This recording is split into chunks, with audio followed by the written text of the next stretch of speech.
I am really pleased today to be joined by Jake and Damian, who present together a podcast called the High Performance Podcast. Between them, they have different glittering careers before they started this, which we will get into. But we definitely want to talk about the people you've spoken to and the way in which you do the podcast. Hi, guys. Thanks for joining me. Hello, mate. Hi, Can we Jake. just start by saying thank you as well, because we see you sort of shouting about and talking about the podcast, and your support has been great. So thanks ever so much, man. Yeah, thank you. You're quite welcome. Damian, let's start with you. What was your career journey before when this started? February 20 last year, Yeah, right? yeah. Was the first one. Yeah, yeah. So what were you doing before? Well, if I start from the very start, James, I had an unusual background. I grew up in a boxing gym.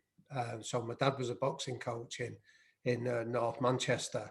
Now, if anyone's listening to this, they might have a perception of boxing gyms in sort of like gritty urban areas, and that was certainly the case where we grew up. But it was my playground from as long as I can remember. And there's a great phrase we often use in academia that we don't do research, we do me-search. And what I've realised as I've become an adult is that how much those experiences shaped me. So I was around high performance of young men going on to Olympic Games and returning with medals, guys going on to become world boxing champions. So I saw firsthand the sort of sacrifice, the discipline, the struggle, the hard work that goes into high performance.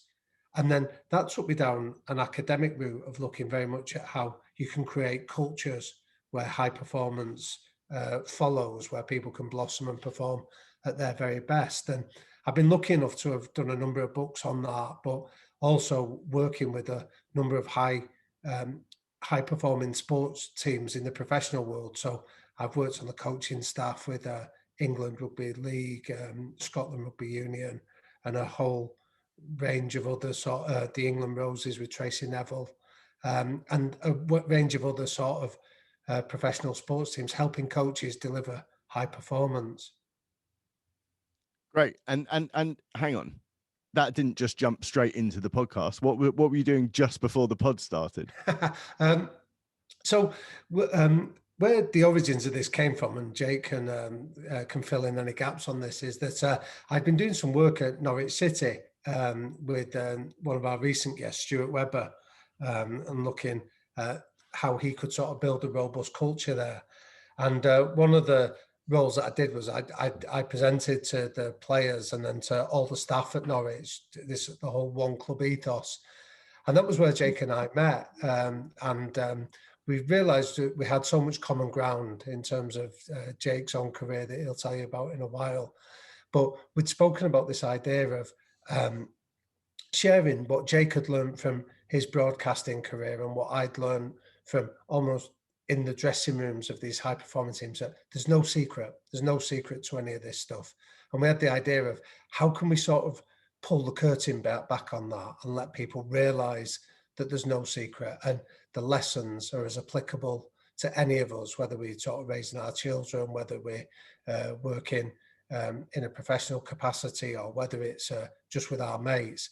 How do we sort of pull the curtain back that you realise that these principles of high performance are available to any of us? Jake, you obviously come at this from a different angle. I actually spoke to very early on in this series what I consider to be your Aussie counterpart in Mark Howard, who obviously does the footy, or his version of it, the cricket, and I think he dabbled in a bit of F1 as well. Obviously, you've had a fairly long broadcasting career. When did podcasting become a part of that, and or was this the first one?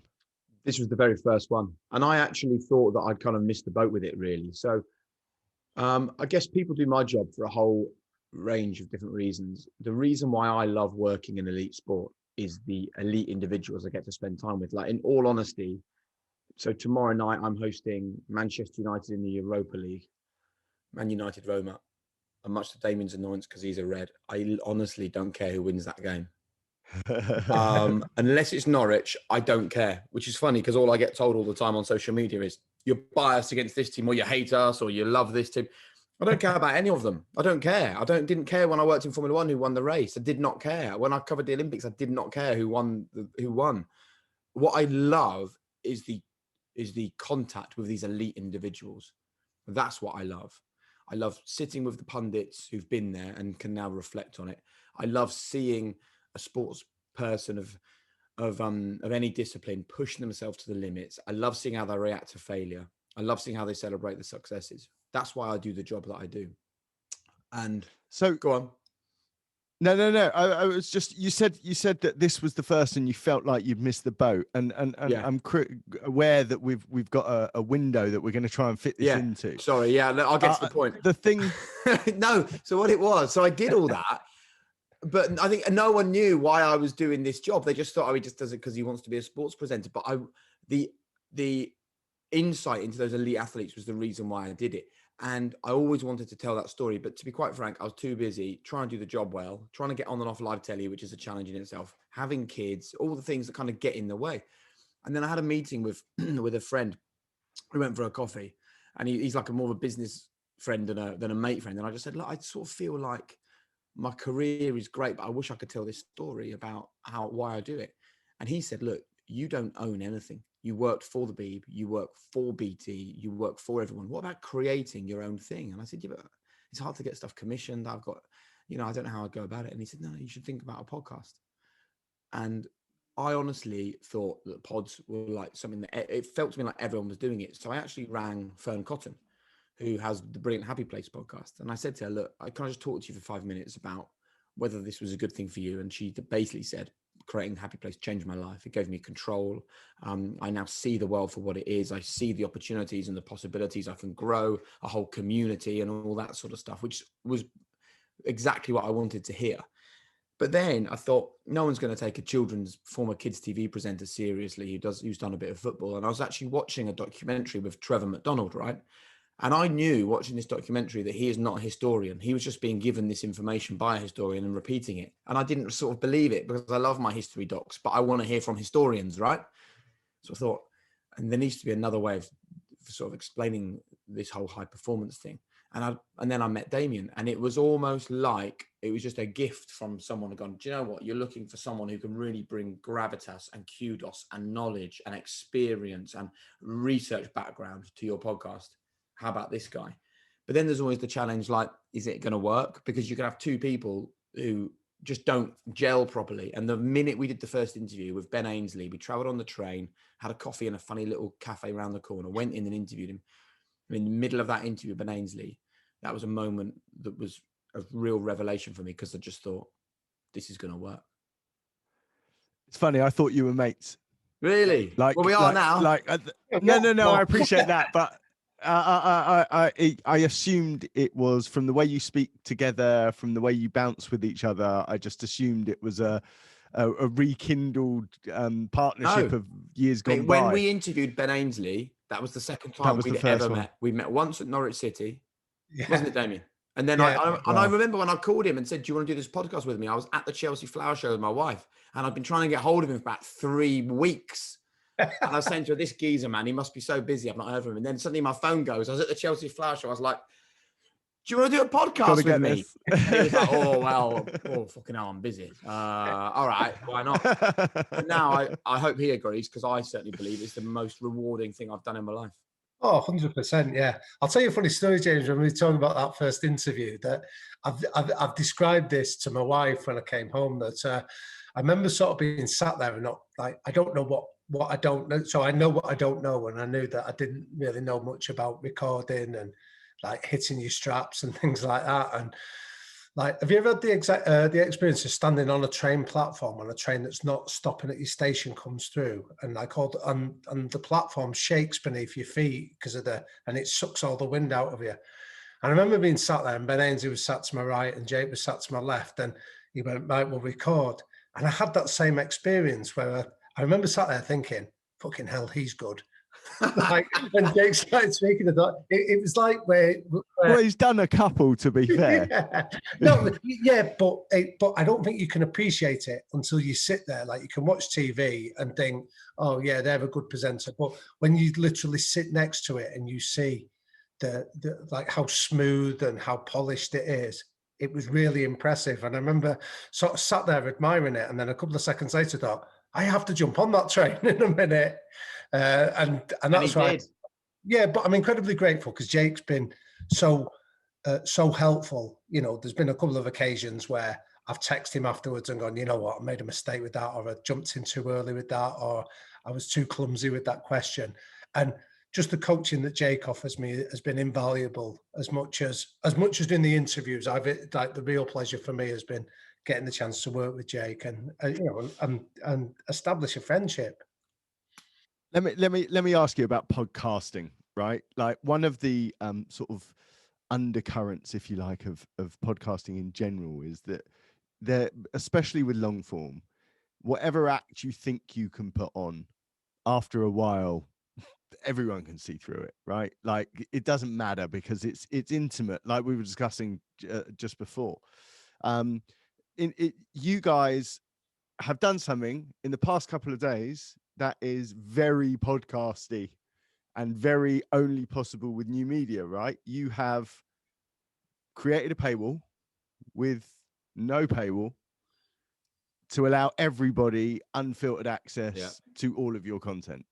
And that obviously at a time when Spotify and Apple and all the what one might consider big players in the game are sticking up paywalls for lots of money, trying to work out how to profiteer, if you like, out of that distribution. Listen, I could talk to you guys for hours about the actual podcast. Let's just put a little footnote here for everyone to say, look, check it out, go and listen to it. They speak to some astonishing people along the way. Both of your access to these people and the way you speak to them is incredible. I can't endorse it enough. But you've done something in the past couple of days that I think is absolutely revolutionary. So we should talk about it because that's what this is about. Tell me, how does that come about? It's an ethos that we both have, which is that we need as many people to hear these conversations as possible, right? We honestly believe that these conversations are helpful, they're educational, they're empowering, they're uplifting for absolutely anyone. A 7-year-old who's a bit confused at school, a 77-year-old that sort of looks back on their life and thinks, where did that go and how did it go by so fast? It is honestly for everyone. So how do we make it work so that everyone can get it? And you're totally right. Like for me, living in a world of freaking bite-sized content where even when I'm doing football, the producer goes, okay, we're now going to talk about the European Breakaway League. You got 2.5 minutes. And you're thinking, how can we do it in 2.5 minutes? These interviews, the first 15 minutes, every single time we get the PR speak, we get the conversation that they've given to everybody else. We've both noticed 15, 20 minutes in, they've exhausted all their regular answers. Then we get to the juicy stuff. Then it goes deep. Then it goes interesting. Then you hear people talk like they've never spoken ever before. So how do we get as many people as possible to hear this? Well, we've created, you're quite right, something called the High Performance Circle. And we could, I guess, put £5 on it a month or whatever.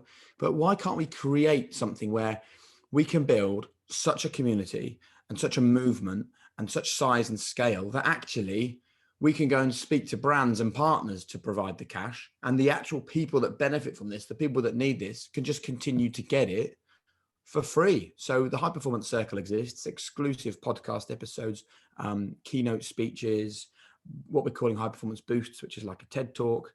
It's all there. It's on the highperformancepodcast.com. Just enter your email address, you get an invite, you become a member, and you get so much more. The reason why I think that this is the future, right, is because only so many interviews Damien and I can do. And we are not the sort of people that are defensive and protective of our own stuff. So we want to open this up. Like if someone else has an amazing podcast about high performance mindsets, come on the High Performance Circle, come and have a conversation with us, do a keynote speech, do a high performance boost. I want to bring as many people as we can under this umbrella. And I mean, Damien and I recorded the first month's content a few days ago, and it was brilliant, wasn't it, Damien? Just to see something different than just a podcast interview. It makes this whole thing much deeper and richer. Yeah, definitely. So we had like Adrian Herbert, for example, James, that came on and spoke about her book, The Power Hour. And I mean, she's got an amazing story herself. You know, she's a mother of a young boy. She's building up her own business, and yet giving her sort of the opportunity to come and share some of her wisdom in a keynote speech. You go, well, like, people often have to work for big brands, big organizations, get invited to big keynote conferences to hear that. And yet, like Jake says, we're trying to give people these tools, these resources for free. You know, I think I'd add to what Jake said that part of the reason we're doing it is that we've both got this inherent sense that people don't follow hypocrites. You know, there's a sense of people want authenticity.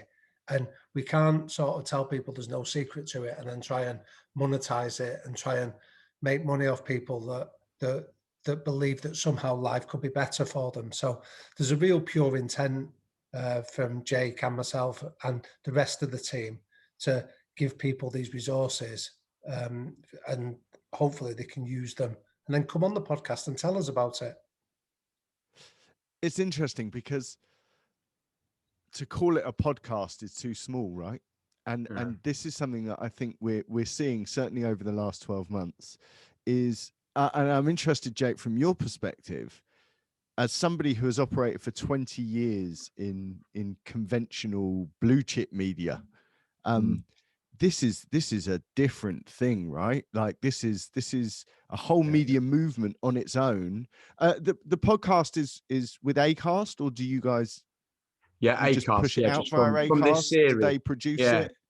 No. So we so the way that we operate it is we record it with a company called Rethink Audio, who are a really good bunch. We tend to have Finn, who's the same producer. He works on every episode, so he then gets to know us and we get to know him. We're kind of a little unit. And then through the management company that look after me, which is YMU, there's a guy called Will who's brilliant there. So he kind of, I guess I'd call him the producer of the podcast in many ways. But in terms of guests and booking guests and finding guests and working out who, it's pretty much for me and Damien, and then it's making phone calls and sending emails.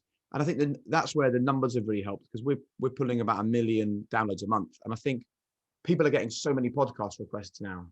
Like the first thing they want to know is, what are your numbers, to make sure it's kind of worth their time and it cuts through. So I guess that's been really beneficial to us that we've generated those big numbers. But you're totally right. It's now so much more than just a podcast. And why that is exciting to me, as you say, coming from traditional media, is like, I remember when I was working at the BBC, and I still see it now, send an email around, have a conversation, pat each other on the back because you get 6 million people watching some content you've made. And I'm thinking, well, yeah, great. But it was on BBC One, and it was on a Friday night, and it was at 7 p.m. and it was raining. You should have like that. There are 60 million people with nothing to do. So if 10% of them have watched your program, that's kind of what you'd expect, really.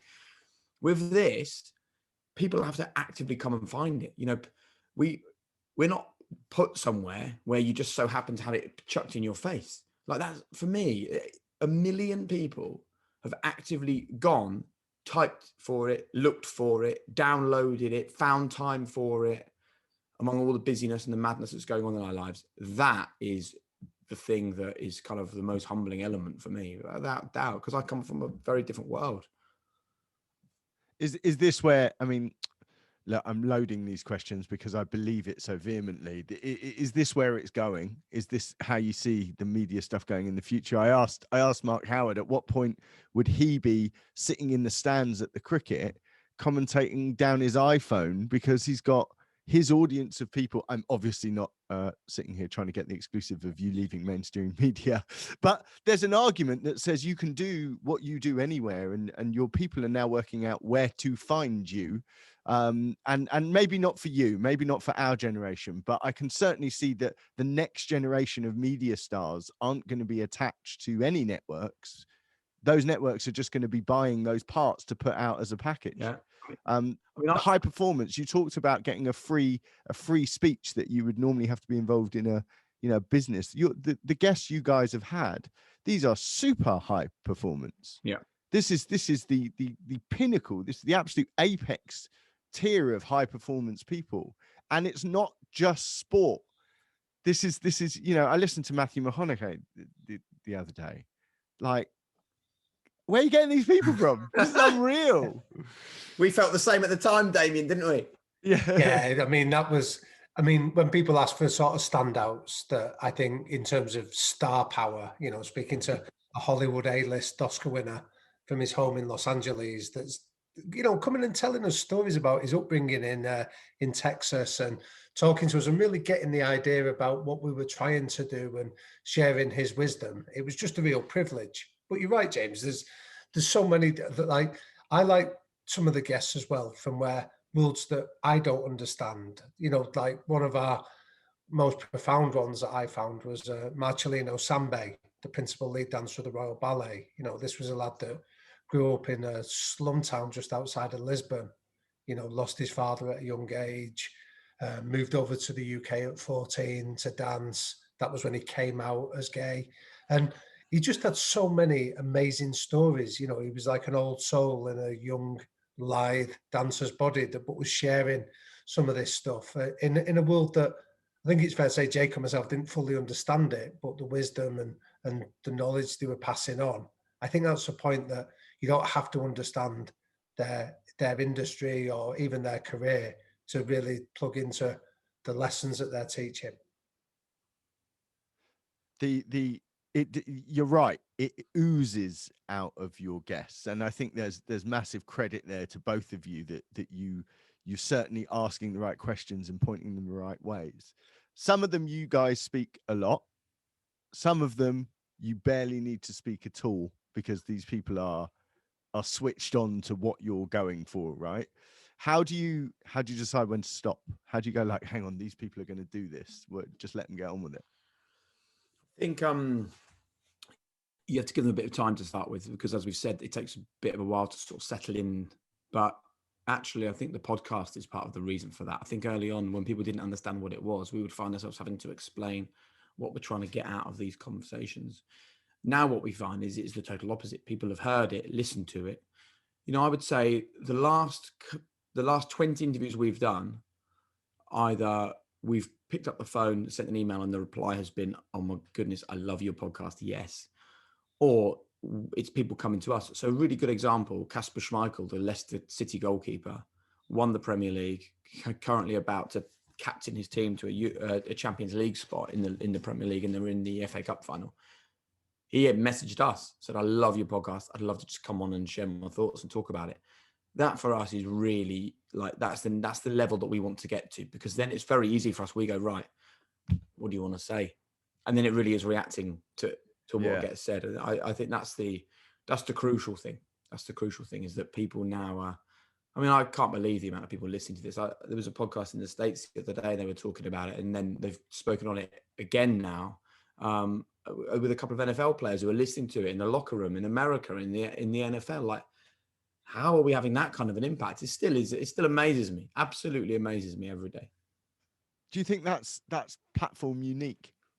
Do you think that's changed? Like, I don't know how many people are going to see a clip of you on BT Sport talking about something in a locker room in the US. I appreciate that the world is smaller and social media lets that spread, but I don't see how that would ever get there. Yeah. Whereas this is so specific and so refined. I know exactly what you're saying. I mean, my take on that is there's room for everyone, right? So I think that if you want live event appointment to view television, I think in the future you're going to have two of them. You're going to have, there's going to be three major events, like a royal wedding or a royal funeral. News, which always needs to be live, and people get around the television screen when something either tragic or incredible happens. And sport, big live sports events. People still want to sit together, a shared experience of sport. So I think you will always have sports news and live events on sort of a mainstream, shall we say, platform where everyone can watch together. I think outside of that, I don't see a future for TV channels in the next 10 years. I don't see a future for schedules in the next 10 years. Why should someone else decide what I want to watch after I've watched Line of Duty on a Friday evening at 9 p.m? Why should someone even decide that I want to watch Line of Duty on a Sunday night? It's like, I was going to say, absolute nonsense. Like, you've made Line of Duty, release it all. Let me watch it. So I haven't watched it on a Sunday yet. Me and my wife have just sat down when we've had a chance with the kids and plugged in and watched it. Podcasts are a really important part of that, because I think that the right ones are sort of really genuine. People want it. So you can create a really, what I love is this community that we've created, because certain types of people come and listen to this podcast. You know, if you're not interested, you just don't find it. You don't come. And that's absolutely brilliant. And you go and find what is your thing. But what I love, you know, when me and Damien talk about 1 million downloads, that's 1 million downloads from invested people who want this sort of content and then want to talk to their other mates and then share this content. So it's global, it's personal, it's empowering. It is at the absolute infancy. I believe podcasts, and particularly this podcast, are right at the beginning. I would say that we are 5% of what we can be as a high performance podcast. Seems like a very small number considering the name of the podcast, right? Yeah, exactly. It's a long. We're aiming for 100. You started out with in a I guess Damien led scientific angle that says, look, this is provable that there is no formula. We're now going to spend eternity seeking the formula. That's what the show, right, is finding all of those bits that really you can't put your finger on it. And when I said to you that it seeps out of your guests, you said it you know, talking whether it doesn't matter whether they're the Royal Ballet, a scientist somewhere, or a Formula One driver, there is one thing in common. And you're right, it's that you just can't put your finger on it. But you know these people are going to be successful just by their being, how they are. You know, Mcconaughey, I can't pronounce his name properly. Someone say it for me, please. McConaughey. Thanks. Yes. McConaughey. You listen to him at the beginning and you think he's fake, right? You're like, there's no way. This is conditioning. And you get to the end and he's still on this. And you start understanding that, oh my God, he lives his life this way, and he believes every inch of it. This isn't a game to him. You must find that with all the people. Every single one of them. I mean, Pochettino I listen to, who I'm a Spurs fan, so you know, I still love that guy to this day. And he, to me, he embodies everything about it. The way he talks about, you know, making people family and connecting with people. They're life lessons that you don't have to be a professional football manager to listen to him and go, oh, I see how that works now. And you must just be full of revelations. What's the biggest thing you've learned from people you've spoken to that you can sit there and go, of course? Go on, Damien. I think I'd like, the one that jumps out for me is humility. I think, and I know that humility is sort of like a bit of a cliche or a bit of a catchphrase in this modern world. You know, you might have somebody standing in front of a brand new car telling you how down to earth they are, and that's not what I mean by humility. I think what it means is they know what they know, and equally they know what they don't know. So there's a curiosity to them. There's an open-mindedness. There's a willingness to be vulnerable, you know, and it's all of those things that I think define all our high performers. Like, a really simple example was that when we sat down in the first series with Dylan Hartley, the former England rugby union captain, he was telling us really eloquently how he'd left home at 15 in New Zealand and come to England to play for Northampton. And he could describe his journey in a rugby terms really, really powerfully. And then we asked him about how he was taking those lessons he'd learned and applying it to being a parent. And instantly he came back with, I don't know. I've never been a parent before. You know, I've got 2 young children. I'm learning the process of being a dad like anybody else is. And it was almost like he knew where his area of expertise ended. And then he was open-minded and he was asking us, what have you learned as parents of slightly older children? How could you inform my decision-making? And I thought that was a really stark example of somebody that knew what he knew, but equally was humble enough to know what he didn't know and didn't try and pronounce expertise on every area. Yeah, interesting. You got one? Yeah. Again, I struggle with this because there's so many brilliant takeaways that I want people to hear, really. I certainly think that we live in a society now where we're always looking for fault, or we're looking to blame outside influences for our own struggles and our own failings. So I think that the first thing is, we talk a lot on the pod about 100% responsibility. And I'd like anyone listening to this, you don't have to listen to the podcast series to get the concept of 100% responsibility, which is taking total responsibility for every tiny facet of your life, even the things that are not your fault, especially actually the things that are not your fault. But I'm talking about every single part. and just try it for a day, try it for a week, see how it feels to take 100% responsibility. And then relentlessness is something that comes back time and time again. Our podcast guests, to a person, and there's lots of different ways they've got success, to a person, they are relentless. They are relentless in what they want and how they go after it. But they're also relentlessly consistent. So they're not like a little bit lazy on a Monday, and they don't just lay in bed a little bit longer on a Wednesday, and they don't not bother about it for the weekends. They are consistently relentless. But I think probably the biggest thing that comes out of it, and this isn't because this is what people always show, is like a happiness. I got into this thinking just to be relentless, just to graft and to work hard and to get to the end of every day and be a husk of a person, and to crawl into bed because you're so exhausted, and then to not be able to sleep because you're full of amazing plans for the next day, and then to get out of bed at 5:30, neck a coffee because you can't wait to go again. I assumed that was what we would be learning on this podcast, and I thought that was what was going to be helpful for people. But actually it isn't. It is an understanding that sometimes high performance can be really exhausting and really difficult and really hard. So high performance is great, right? If you marry it up with happiness. There's no point being an unhappy high performer. So you have to chase the things that put a smile on your face as well. And if they're not a so-called high performance, well, they are if they make you happy. Society might not look at me going for a walk with my wife for the next couple of hours after this conversation as high performance, but I've hardly seen her for a while. So actually that is a high performance decision because it's a requirement for our relationship. So those sorts of things are really important.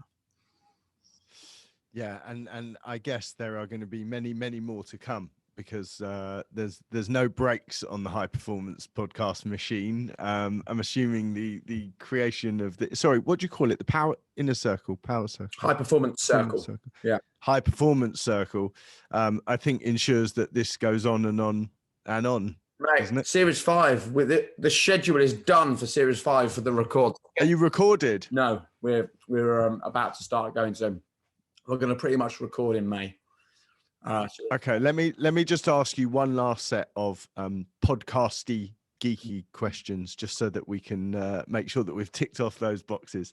Do you do merch and all that sort of stuff? Tell me about how that features. Is that a part of your podcast plan? Does it help the brand? Or at the moment, we don't do well. We have some lovely little diaries, but we give them as gifts for guests on the podcast.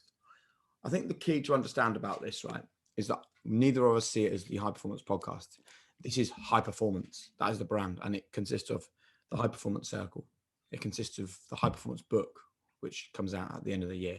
It consists of virtual events that we can do for people. It consists of hopefully live events when the world gets moving again.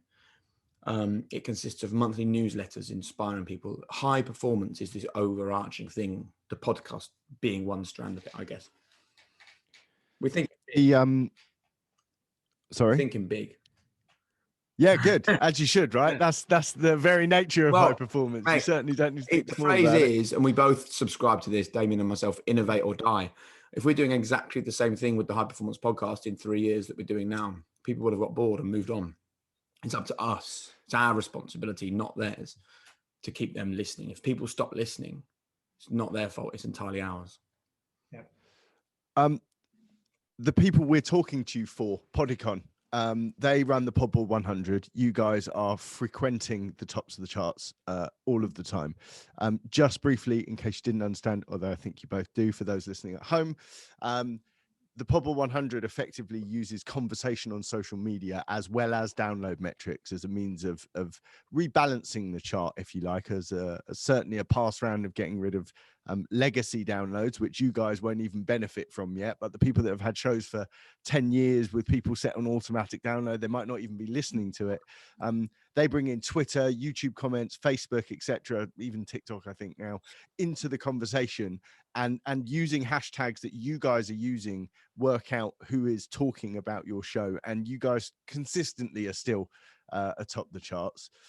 So people are talking about it, not just listening to it. And I guess that's a nice metric for you guys to be able to see the actual conversation going along with it. We were actually talking about we're going to be putting on the first live event for Podicon in 2022.